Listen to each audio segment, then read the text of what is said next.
Alabama. And I'm not taking anything away from the Gators. They played a phenomenal game. They did what they needed to do to win.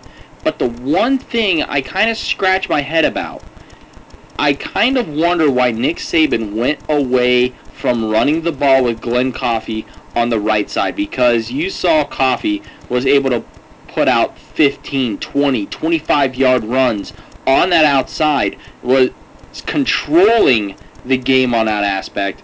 And I kind of wonder why he went away from that when they took the lead. You know, they've been playing conservative that whole time, not forcing the turnovers, not forcing any big plays that wasn't there. They took the shots that they needed to, especially with Julio Jones down the field. Why did they get away from the game plan in the fourth quarter? And Florida then was able to get back into their style of play, which is spread the field out, spread out that physical defense thin, and let your speed guys, your Chris Rainey's, your Demps, your other playmakers that you have, Hernandez, the tight end for Florida as well, let them do what they can do in the open field. Why did Alabama get away from that? And that's one thing that I kind of question in that game. Not sure, to be honest. Not sure why they got away from that. Not sure what was going through Saban's head. It could have, as Iceman says, they ran out of gas. It could have very well been due to fatigue. But you know, this is for all the marbles. So I think you got to try to play through that.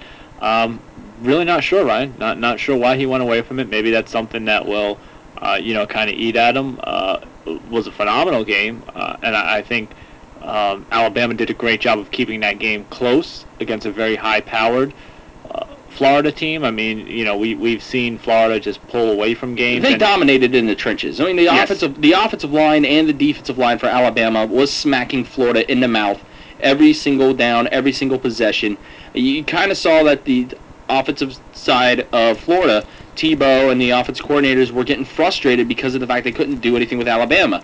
Very similar to what happened when Florida played Miami and Ole Miss earlier this year. You could tell that Florida shies away from teams that are more physical than them. And if they ran out of gas, okay, fair enough. But to me, a game that big, a game to where, you have national championship implications. It's the SEC championship.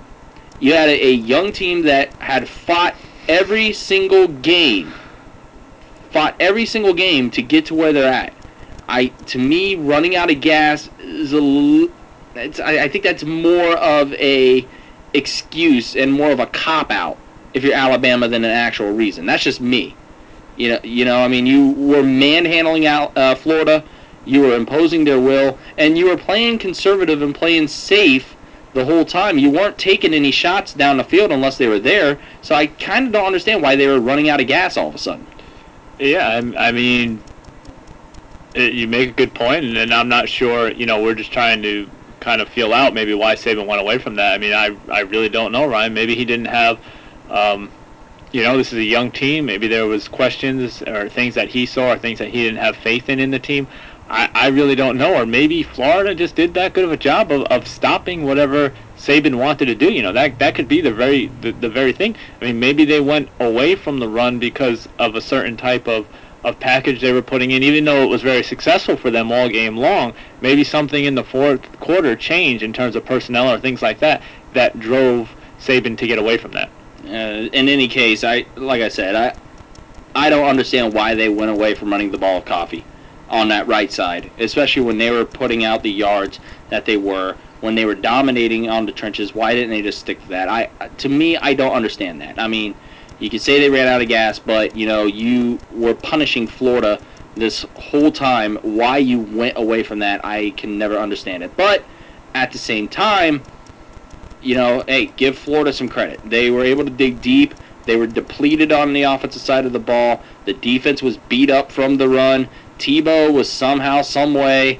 We all know Tim Tebow's a godsend. We get it. He's basically, his tears can cure cancer. We understand that. But I mean, at the same time, you can't really take anything away from Florida. They did what they had to do in order to win that game. Well, the one thing that I don't understand either, too, and not that we're sitting second guessing Saban, but even and forgive me, I can't remember his name right now, but the one DB for Florida that tweaked his ankle in the game and came back out with the ankle taped up and everything else. Right. They never really tested him downfield either, and I think they should have. I think they should have tried to go after him. Who knows what these guys see when they're on the sidelines or what. I mean, obviously, it's the reason why they're coaches and I'm not. But just interesting. I mean, hey, Alabama hung with them. I just think, in the end, Florida, slightly better team. We'll talk more about that, and as we mentioned, 8 o'clock is the BCS selection show. Todd and I will give some predictions of who we think is going to be in the BCS Bowls this year, and Elwood always comes in talking about Ball State. Well, Ball State lost this past Friday against Buffalo in the MAC championship, but it was a certain thing that they did that was off the field that could have sparked karma, if you will. I'll talk about that when we get back. Hang tight. This is the Sports Buzz broadcast live via the Ustream, part of the Summit Cal Media Network.